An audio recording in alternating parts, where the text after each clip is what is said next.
Hey there, this is Mike Durr, Kingwood Mortgage Guy, and I'm fortunate to be here with Joe Salas of Purple Paint Inspections and Jane Byrd Properties International. Man, I got that right. You got it this time. About half the time I mess it up. Anyway, Joe, what's going on with you? How you doing today? Oh man, I'm live and in the flesh this week. I got some good internet connection. Unfortunately, last week we had some spotty internet connection. I thought it was a great opportunity to be on site, because usually I'm presenting from my office. So I thought it would be a good opportunity to present on site and show the viewer some of the things that I see. I had the panel open, man. You could see all the breakers and wiring in there. I was going to show you something else with the outside of the house, but unfortunately, the internet wasn't strong enough. But I'm glad to be here this week. How are you doing? Well, I'm doing good. Actually, it's crazy. This week has already started off to be a little bizarre. Had one of the worst days in the bond market that anybody's ever seen, and it wasn't for the good of people. It was all about negative stuff. But there are some things there's just a lot to talk about going on in the mortgage industry. And so with that, I think I'm going to bring up my Yeah, little deal here, and we're going to add that to the stream. I love that And picture. I love that picture too. So it didn't go away until I get a better one. No, I love it. I love It's like, whoa, what the heck? it. And I was wearing my safari gear that day. You notice I looked like I was at a safari. So what we're going to talk about today, well, I kind of eliminated a couple of sections there, but I'm not going to eliminate the humor thing because I jumped on a pool of things that are actually might be considered funny. Now, the first group of things, somebody told me that wasn't funny and I just should give up. Well, I'm not giving up. Okay, so we're still going to do a funny. We're going to talk about raising your score and collections, housing supply, interesting, inventory down less. That's going to be good. Buying homes, interesting times. It is. It's given me a little bit of pause into some of the things that I believed before. I'm a Dave Ramsey fan. I've always been a Dave Ramsey fan. And he weighed in this week as to the market. So we're going to talk about some of his stuff. Rates, to say they got worse this week is, I'm afraid to say, an understatement. And then the thing I throw out there is lock and shop. I mean, I've got a good example of why lock and shop is a good deal, and it just happened today. So with that, let's just see what Mike thinks is funny today. I don't know if you can see that. Can you see the picture?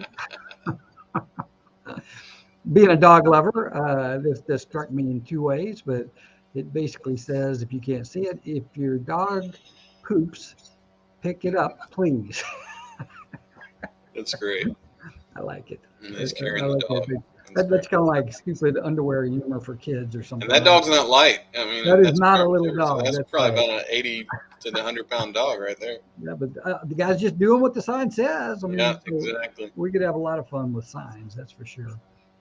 All right, I'll move real quickly to credit. And I wanted to go over this one a couple reasons, and I probably should have blown this up. I'm not sure you can see this, but the credit scores on this is a credit report. And on the credit report, people or a company that we deal with, this is what you get. You get the Experian, you get the TransUnion, you get the Equifax scores, and then below those, you get the potential scores. And I may have talked about this before, but I wanted to hit it again. For this particular borrower, those potential score are kind of important. One, first thing, we do a lot of lower FICO scores. So just as a note of acknowledgement, if you have a lower score like these, we can still do their loans. Now, it does make it a little bit harder, and it takes a little more strategy to figure out exactly what you're going to do. And the first thing that I would do is I would try to find out why, or not so much why, but how we can take advantage of these potential increases. And in this particular case, the increases aren't that big, but here's what it generally takes. It's all about paying down specifically either credit card debt or paying off charge-offs and collections. Yeah. I mean, that's what they're talking about when you get this kind of potential. Absolutely. You know, Mike, when I told you a couple of weeks back that I was shopping for a car and I was working through fixing my credit, that was one of the biggest impacts that fortunately I was able to do. I had some money to pay them down, but Yeah. as far as my credit score, paying them down I got most of them under 30%. So Nice. that, I mean, 40 points just right there. Yeah, it's usually I see 40 points can happen in a matter of just a couple days, Yep. and like in this case, this person they're kind of at the bottom of the rung for an FHA loan at 580. I think their score is below 600. I think they got one score at 600, uh, but 580 is not the place you want to be, particularly if you can get up to 600, and if you can get to 620, it's even better. And then when you get to 640, it's probably as good as you're going to get for the FHA stuff. So for these first-time homebuyers that are watching, Mike, what's the lowest credit score that you can get processed? So 580 is pretty much the standard lowest with a 3.5% down payment.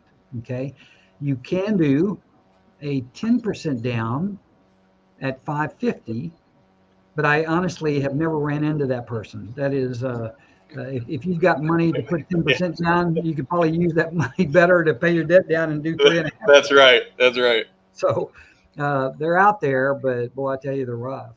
And one of the things that I see a lot of people that have had credit issues in the past is they just throw up their hands and they say, look, I'm never going to do any more credit again. No more credit cards. It's a standard kind of almost a what's the term I'm looking for? It's a cliche. Is you get burned with credit for whatever reason, and you just say never again. Well, when you go to make purchases and you need to have some credit, that credit profile is a big deal. And if you're going to have one, even if you had a little one, you're going to have credit cards, because credit card companies, I may have shared this with you before, but credit card companies own and develop the FICO scoring system, which 90% of the lenders use. So you've got to have some kind of credit card. And you go, well, Mike, this guy has a 580 FICO score. He is not the guy that gets mailed credit offers. And that's right. So what you have to do is you have to go to get what's called a secure card. And if you don't know what a secure card is, you should call me, or you could look at YouTube, and I've got a video that's got about 90,000 views that is how to use a secure card to help improve your credit.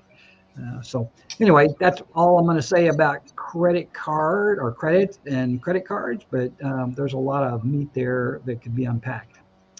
So let's move on. So increasing inventory. Now this ought to be very good news, and I believe it will be. This was Dave Ramsey. Total inventory was down 13% in March. That's not good compared to a year before, but by the last week of April, it was only down 3%. If this trend continues, buyers should see more homes to choose from and less competition. There were a series of cities that were mentioned in the ad, but the Texas cities is all we really care about. Austin had 17% more inventory, so there was a growth in inventory by 17%, and in San Antonio it was 12%. So anytime we talk about inventory, obviously it's local, it's regional, but more local than anything. What's your cut on what's going on in Houston inventory arena? You know how I can tell that the market's switching a little bit, Mike? How's that? The builders are starting to offer BTSAs again. Oh, I get you. So they're worried about their inventory on hand. They want to move it. So that's one of the signs. And actually, I am seeing a little bit more inventory on the pre-owned side as well. So I think, and I don't want to speak out of or too quickly, but what I'm seeing, it's a combination of all the factors that are going on out there. Is one, the prices keep going up, the interest rates keep going up, and we had about a 2-week, maybe 2.5 week kind of stabilization of interest rates in the 5s. But boy, we blew past that on Monday into the 6s. And, it's just a different arena there. And the truth is, the Fed has come out and talked about raising the interest rates 50 basis points at least 3 or 4 more times this year. So that does not bode well for interest rates being reasonable. Um, so the problem is that with the interest rate increase, there is a mortgage payment increase. There is a stretch on the debt ratios. And what's going to end up happening is the people that are able to qualify are going to be less and less for the price of some of the homes that are continuing to increase. So what the biggest thing, the smaller inventory is going to be of buyers. And the fact that we have less buyers out there is going to change there's going to be more inventory in homes. And when there's more inventory in homes, guess what? There's going to be a little bit more of a normal market like what we're used to. So I don't know how long it's going to last. I don't think there's going to be a huge depreciation of homes, but things are changing for sure. Yeah. So I changed my kitten picture of the sitting on the fence thing, and my little imaginary man there says, "Oh crap, what should I do?" So you've got to be, if you're a buyer or a seller for that matter, you've got to be on the fence right now. And if you're a seller, let's go that direction first. Joe, what do you think? Should a seller wait or should they sell? Call me and let's get it listed as soon as possible. I agree, because I do feel like the appreciation is not going to just come to a screeching halt, but it is definitely going to slow down. And one of the things we talked about later on in the PowerPoint is that you got to be a little more patient right now, because there are less buyers out there that can afford to buy. Right, and a lot of what we're seeing is where the sellers were pricing it a little bit on the higher side of market pricing or the market range or over the market range. Their inventory is sitting on the market for longer. That's contrary to the way I approach pricing homes, etc. The market is going to be what the market wants to pay for your house. So if we're seeing what we're seeing, the shift does, or the advantage to a certain extent goes to the buyers, as the market kind of shifts to where we're seeing it go. Yeah, for the first time in 2 years, it's starting to move, at least in the buyer's direction. Yeah, but I'll tell you what, it does actually still. I'm seeing it still.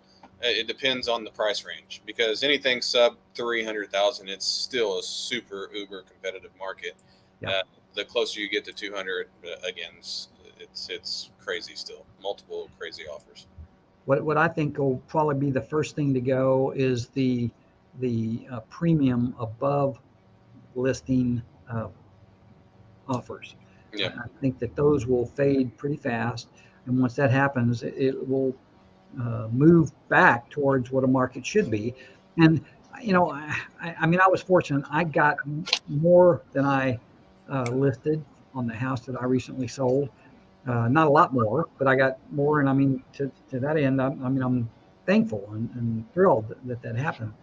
But I do see that that's going to be one of the things that people just aren't going to do it. There are going to be options for them. So being on the fence, if you're a buyer, what do you do? Do you stay in this market and still try to buy? Buy now. Any day's a good day to buy. People were buying houses when interest rate was 18%. If you have the means, anytime's a good time, in my opinion. All right, I don't disagree with that. All right, so this is I put this new home sales chart on there, and the main point about it is, forget all this stuff here. The key thing I wanted to show, and I don't know if you can even see my mouse, I guess not, but if you look at the far right of your screen, you see a peak in increasing, and then you see it down a little bit. So these are new homes. This is the builders' homes. And one thing I thought was interesting on this chart is that the green part, which seems to be a dominant part of the whole chart, they're yellow, green, blue, and there's another color in there. But these basically are the different areas of the United States. The green represents the south part. Now, when I think of South, I think Texas is South. I think Florida, New Mexico. I mean, all the border uh, states are South. But I read the definition of the South, and it goes much well up into the East Coast. And in some cases, Maryland is considered in this as a South state. I didn't realize that. And North Carolina, I mean, so for what that's worth, just a acknowledgement that this may not be all the South states. It may be part of the East Coast too. But anyway, the dip there, and then this is what my guess the premise of this whole thing. Dave Ramsey says. Now, Joe, I'm assuming you know who Dave Ramsey is. Yes. Okay. All right. For those that don't know who Dave Ramsey is, just go on YouTube or in the library or somewhere and get his book. Dave is a Christian debt Nazi. And I don't think he'd like to be introduced that way, but he hates debt. He does everything to help you get out of debt. And I agree with 90% of his stuff. The only part I don't agree with is the part about mortgage. I don't think he's on target for mortgage, but that's neither here nor there. Here's what he said. Early signs, housing market is cooling. Slower home price growth is what he expects. That's kind of what Joe and I have been talking about. Inventory increasing, more time on the market, less home seeking activity. And the reason for that is rising interest rates and rising payments. I mean, the payments on these things, the difference between what was a normal for about 2 years, 2 or 3% interest rate versus 6% is pretty dramatic. So what does this mean for you? Buyers, it will still be a competitive challenge, but maybe less going forward. Okay, so you think about it, that the normal selling time, the prime time selling period is usually starts in March and ends in September. It's all revolves around schools and changing your children and families to a new school district. It could be job. There's actually a pickup in November and December because of jobs and maybe schools also. But we're seeing that now in the first couple of weeks of June, which makes it kind of interesting what's going to happen in July and August and September. So I think that we're kind of in for an interesting shock on that. But I think that's good news for buyers, right? I mean, at least the fact that you can now win a house, and you can always refinance, because the other part of the speculation of the experts is that there's going to be a recession. When a recession happens, usually interest rates go down a little bit. And to Dave Ramsey's advice to sellers, be willing to adjust your price. Be willing to price it more consistent with what you've got comps for.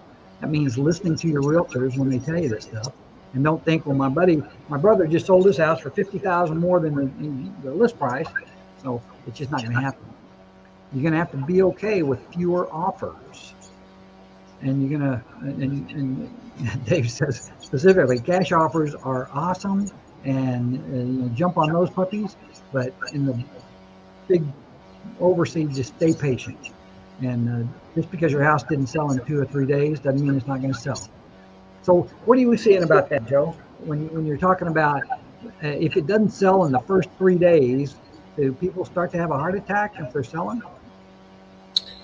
Well, I usually aim for, when I'm listing a home for a seller, I usually aim to sell it within, or at least get it contracted within the first 2 weeks. After the first 2 weeks, and especially after the first 3 weeks, you got what I call a declining return on marketability. People start questioning what's wrong with the house. What's wrong? Yeah. What's wrong with the price? There's got to be something, condition-wise, or et cetera. So that's why one of my approach to suggesting market price for my clients on the sales side, selling a home, is to tend to be a little bit on the lower side, to allow the competition in the market to still drive up the price to what the price should be in the market. So it's contrary to a lot of sellers' beliefs to price it that way. Very hard for a seller to do that. Yes, because they want to price it high and let people knock their price down, which is, that actually was happening a lot. Actually, they priced it high and they sold it higher. for the last half a year, but now things are changing, and so as a listing agent, I'm advising my sellers to listen to my experience and listen to my knowledge and price it accordingly to what the market is saying they will ingest, pretty much. Say, I had that same issue with my wife is a realtor, and she suggested that I list my house for lower than what I wanted to list it for. And I tried to list it what I thought was right in the market. And it was hard for me to listen to her. And I'm not going to tell you I listen to her. No, I listen to her all the time. I don't always do what she tells me, but but I don't want to get. Hey, I've been married 16 years. Say no more. Say no more. But I think I was lucky because I didn't get a ton of offers, but I got one that was a good one. So anyway, yeah, it's hard if you're listening to this and your realtor is telling you that this strategy is a valid strategy. What the premise is to get that auction type mentality. And if they feel like there's something that they're going to lose out on, they will offer more, and they really, when they do that, it actually allows you to be able to waive the appraisal or get them to waive the appraisal requirement because they listed it at a reasonable price, yep. Right?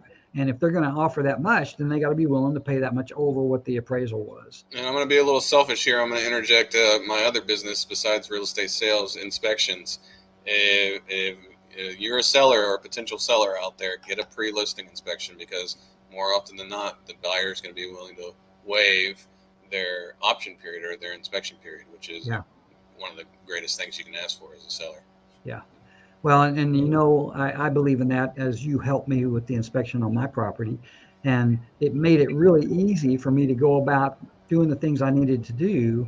And I just, you don't like to get blindsided by stuff that you didn't know about. And so using somebody like Joe or using Joe, it will pay dividends for you and save you money for sure. All right, so the mortgage part of it, flash rates are worse. They're not worse by little. It says here that the rate on this day, this is an old slide, was 5.36. And you see it, this chart goes down a little bit. Well, that puppy went right back up there. And rates today were right at 6% from me. My rates are better than a lot of people. The rates, if you looked at them on one of the websites out there, of course, there's two different kinds of websites. So tell people that tell it like it is, and there's people that lie. But 6.3 was the average rate today. I saw a prequal with 6.32. Yeah. So it's not a good time right now, even though there are people that will work with you that are more aggressive than that. I'm not raising my hand on that. So, all right. And then I got to tell you my lock and shop story today. All right. One of my borrowers called me, and we pre-qualified them April 27th. And we locked and shopped them. And the lock and shop, if you haven't heard this before, is it allows you to lock your interest rate in before you have a property. And this is a cool deal. Not all the lenders do this. In this particular case, we had two lenders that do this. So April 27th, we were able to lock them in for 90 days at a 5.25% interest rate. Well, 5.25% doesn't seem like that good until today. And these people, you think they're happy? They are really happy. They're going to name their first kid after you, Mike. That's right. Well, maybe the lender, maybe it should be their lender. But anyway, to adopt this program, you don't think about it. And back then, we didn't know. But there were people that locked their rates in January in the 3s and closed in May. And, it's just one of those deals that when you don't know what can happen, and the beauty of it is this, is that we can lock in the rate today. And if the rates go down, then it's no big deal because you're going to get the best rate anyway. You're not required to go with a higher interest rate. But like this market happened today, when I confirmed to them, because they called me out and said, look, we locked and shopped. What's our rate? Well, it's the same as it was when you locked it at 5.25. Well, what are the going rates today? 5.99. And that's a pretty darn, well, anytime you can save about a point in interest rate, that's a pretty good deal. So if you are in that market and you're going to decide to stay, you're going to go on this side of the fence and buy, then a lock and shop is absolutely one of the things that you should be doing. Joe, that's all I've got for today. Do you have anything else you'd like to tag on? Yeah, I want to. Last week was real estate inspections. Let's switch gears this week and talk a little bit about real estate sales. And I want to, this show's geared more towards first-time home buyers, and so I want to let the first-time home buyers know that buying a home is a lot of work, and a lot of times a lot of emotion goes along with that. And when we think about emotions, people think about the happy emotions. But what I want to touch on today and let people know that a lot of times it's dealing with denial, right? I have first-time home buyers right now that we're looking for a house sub 300,000. And the majority of the time that we're putting in strong, aggressive, well-written offers, it's just not competitive based on there's cash buyers still out there, et cetera, et cetera. Don't let it get you down. Keep going. There's an old saying that it's happening because it's supposed to. Whatever you want to believe in or know, just trust that with a good realtor on your side, helping you through the process. I've written in some occasions 13 plus offers for one home buyer out there. Wow. And they were at a $600,000 house. It wasn't a $300,000 house. So keep going. As the market's shifting a little bit more towards more inventory, you'll have a little bit of easier time. I'm not going to say you're going to have the easiest time. Work with professionals like Mike and myself to help you achieve what you want, which is home ownership. I think it's one of the best things that you can do as a resident of your area, is to own a home and build equity, hopefully, and experience what home ownership is all about. It's a great thing.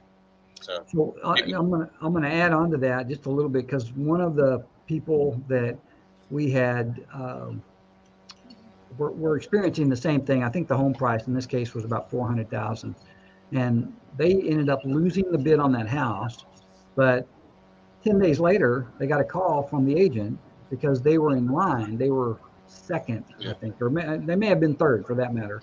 But that's, you never know. I mean, if somebody just went in and bought that property with cash or whatever the situation was, and then they bail out for whatever reason, maybe they bought it without seeing it. That stuff's going on. There's still hope. So don't give up on those things. Just hang in there. And, having a good agent is a critical piece of that. One of the things we did, I don't know if I mentioned this to you before, Joe, is the approval pre-qualification or pre-approval letter. We also do a little video that goes along with that.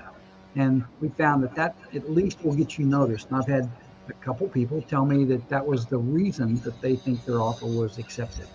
Now, the bottom line is, if a seller is looking to get the most money, they're going to want the most money. But there are some reasons that are not outside of that. And so anyway, that's all I got. It's right on schedule. And Joe, it was good to have you back this week. Thanks, Mike. Last week, man. I needed you there. But, I was trying, man. It wasn't for a lack of trying. I even was upstairs in that 100-degree second floor, no AC house trying to do it. But it is what it is. Listen, I wanted to throw this out there. If anybody out there that's listening to this wants to us to talk specifically about something in particular, just send us an email, reply, give us some kind of note, make a comment on the videos. You'll find the videos on Facebook. You'll find them on, I think, on Twitter, and I think the other one's on YouTube. So that's definitely out there. And of course, obviously, if you wanted to reach Joe, you know what? I didn't even put I'm going to let these run for just a minute, just to make sure that you got the chance to get Joe's contact information. And I'm thinking that you're going to be able to find the Kingwood Mortgage guy, since I put it on my slides over and over and over and over again to subliminally That's get you to call me. Yeah, especially like this. But anyway, that's it. Again, thanks for being here. Joe, we'll see you next week. And just have a good one, okay? All right, buddy. You too. Bye. Bye.